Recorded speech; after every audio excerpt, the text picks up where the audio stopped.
Hello and welcome. One of my subscribers asked me to record and talk about a version of a song called The Nearness of You. It's a great standard written by Hoagy Carmichael, a ballad. And you know who you are, so I decided to do a version of this song using a lot of the specific techniques that I have talked about and covered in previous videos. Techniques such as the spread voicings, the arpeggiated left-hand chords, rootless voicings, locked hand technique, the drop two voicings, and fourth voicing. So I'm putting all of these into this specific arrangement, and this will be available to you on my website for free to download. So after I play it once through, I'll talk about the various techniques that I'm using and illustrate them as I go along. So here we go with The Nearness of You.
Okay, now I'm going to talk about the analysis of what I just played, and this is kind of complicated, so I hope I can cover most of it, but if I don't have enough time, then we'll just have to split it into two versions. But I'm starting out with an introduction, which is just 3 measures, and what it is, it's setting up the, we're in the key of F major, okay, so we're in 1 flat, so I'm setting up with an introduction like this. This is an F chord with an A in the bass, then I go up a half step in the melody and down a half step, contrary motion, to a D flat chord, and with an A flat in the bass and a D flat in the melody, up to a G minor 11 chord, and then this C7 flat 9. That just sort of sets up the first chord of the melody, which is F major 7, but there's a lead in, there's pickups, they go like this.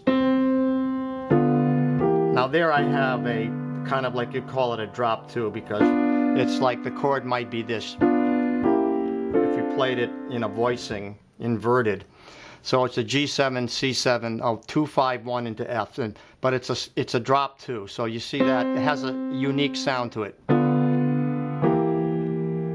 It's a very pretty sound, the drop 2. Then I put the pedal tone of the C down there, and then I keep that drop 2 voicing going through this to the, now this is the 5 chord but in minor 7 into the 4 chord. Then I go to the 4 chord, which is B flat major, but I put an F in the bass, so I have this, it's like a pedal tone effect. And then now I have an arpeggiated movement in the left hand. And then I go to this D flat diminished chord, but I'm keeping that arpeggiated movement here. So I have like a B flat here to a D flat diminished there. to the 3 chord, which is A minor 7, down a half step to A flat 7 or 9, A flat 9. Now I have this, what you would call a locked hands approach with this melody here. That's locked hands because I'm doubling the melody note like that, and I'm putting the chord in here with the melody doubled with the left hand. And a diminished chord there. Diminished chord there. Now the 3 chord, now I have this melodic line in the left hand. And the progression is A minor 7 to A flat 9. And then I have another, what you call a drop 2 progression. So it goes like this. So that's a melodic line filling in on the left hand. Then I have this. That's a drop 2 now. See, okay, sorry about the interruption, but my card ran out of space, so I had to add another card. But now we're going from the 3 chord to a flat 3 with a melodic line in the left hand. So that's an interesting thing to try to do, is to fill in with a melody in the left hand. Now we have this drop 2 passage. So the melody's dee da da da da. That's a little fill-in melody, but now I'm harmonizing in such a way that it's drop 2. Now what that means is if I took the chord, it's G minor 7, and if I just played that F sharp diminished to a C7, like the 2-5-1, 2-5, really going back to F. So I have this. So now I'm taking that note here and putting it down in the left hand. So it has a very pretty sound like that. So again, now the melody again. Now I'm doing this arpeggiated movement again, motion in the left hand. There's a diminished chord there. Now these are basically spread voicings with,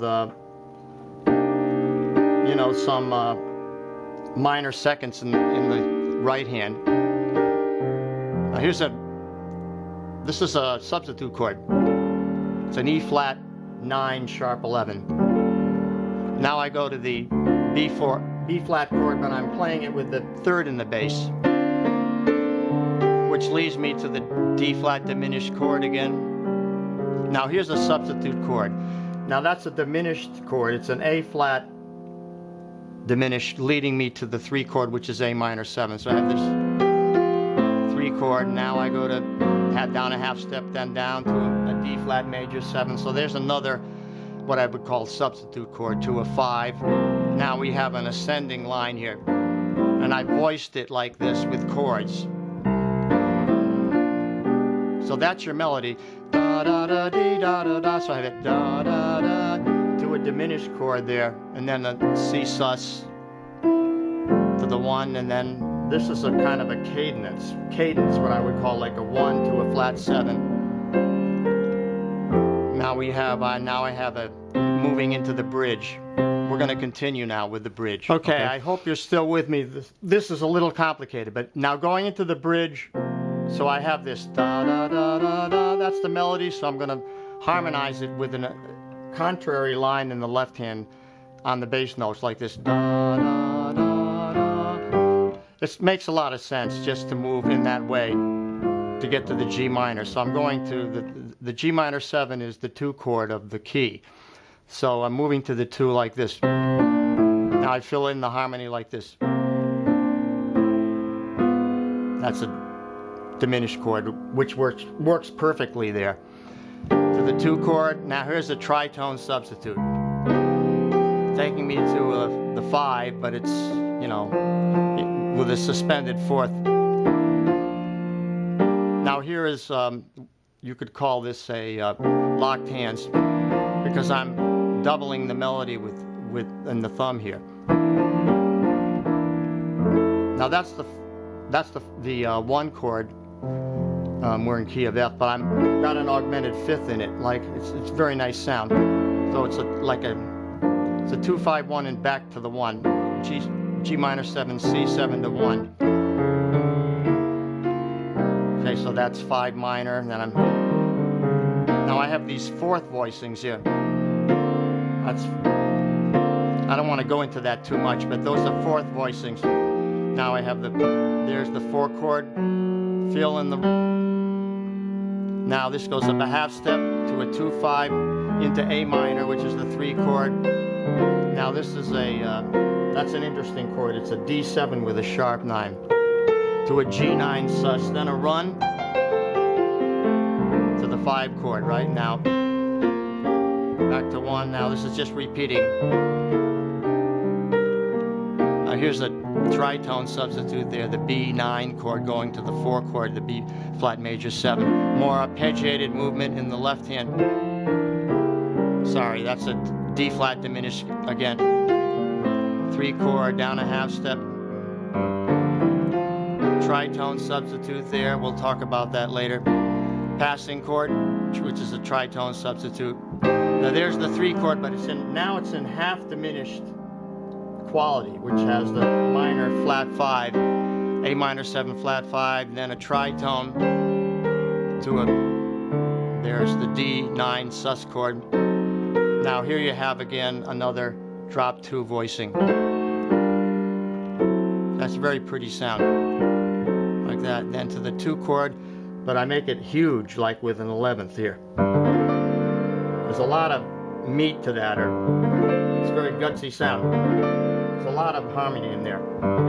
I have like a root 5th, 10th, right? There's the 11th, and then the 5th, the 7th, 9th. Have to roll it. And then the 5 chord, but like this. So you get a little bit of contrary motion there. Descending in the left hand, ascending in the right, like that. Filling in the harmonies. And then I go to a deceptive cadence, which goes to D flat, half step above the 5th, to G flat, half step above the root, and resolving it to the F. Okay, we'll wrap up now. Okay, in wrapping up, I just wanted to thank the subscriber who asked me to play this song for you, and I want to thank all my subscribers. And I hope this wasn't too confusing. I know I had to go fairly rapidly. I didn't want this video to take 20 minutes. So if you'd like me to slow it down and talk about more of the techniques later on, I'd be happy to do that. Or ask me a question, give me a thumbs up if you liked it. You can go to my website, download the score, and look at everything that I played, because it's all there. So that's one thing I offer to you. And please keep listening and let me know what you'd like to hear. So thanks for listening and watching, and I'll see you next time around. Take care. Bye-bye.